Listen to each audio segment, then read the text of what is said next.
Okay, good morning muli. Welcome to my devotion, mga kapatid.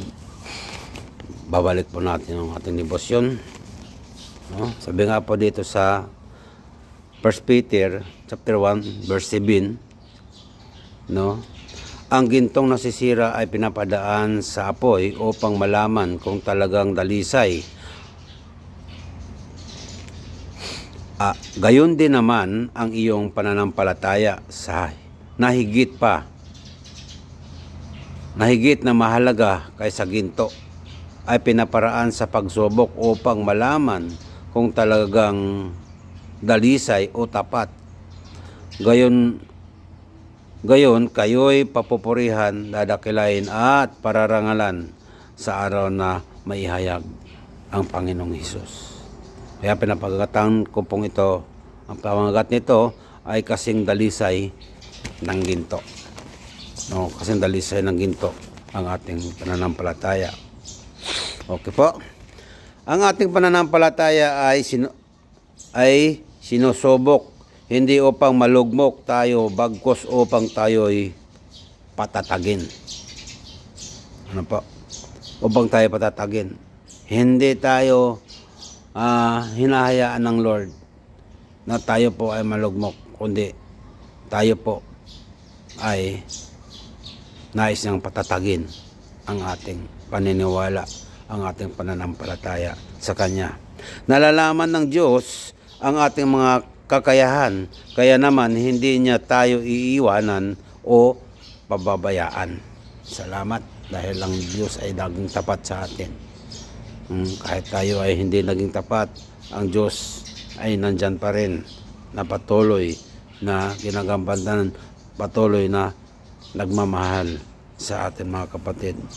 Sa gitna ng ating mga kinaharap na mga pagsubok, no, nandyan pa rin siya, no, umaalalay pa rin sa atin, nakasubaybay, no, sa gitna ng ating kahirapan ngayon, sa gitna ng ating mga pagsubok na nakakaranas ka man ngayon, mga kapatid, tandaan mo,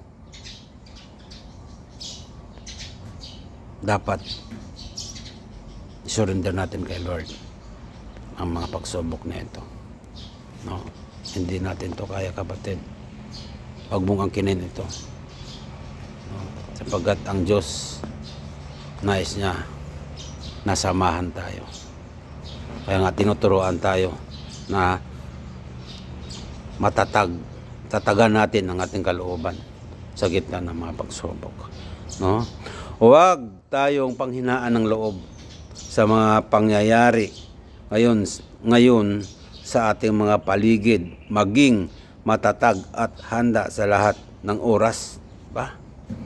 Maging matatag tayo at handa sa lahat ng oras kung ano man ang ating mga nararanasan, mga kapatid.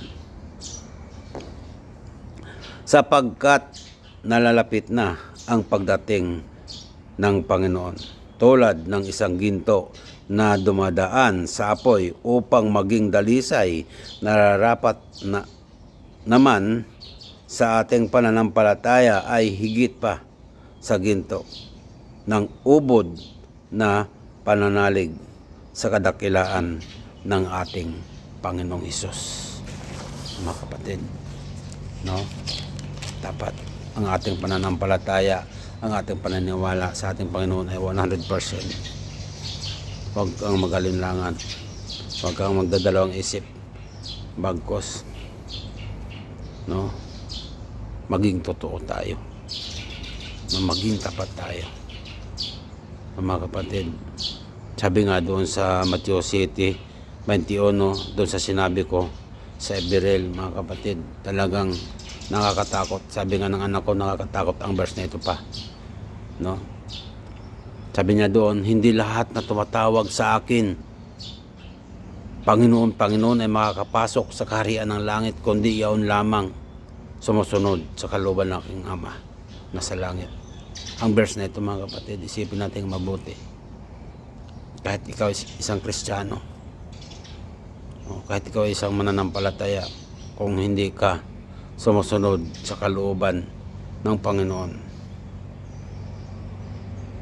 ano kayang mangyayari.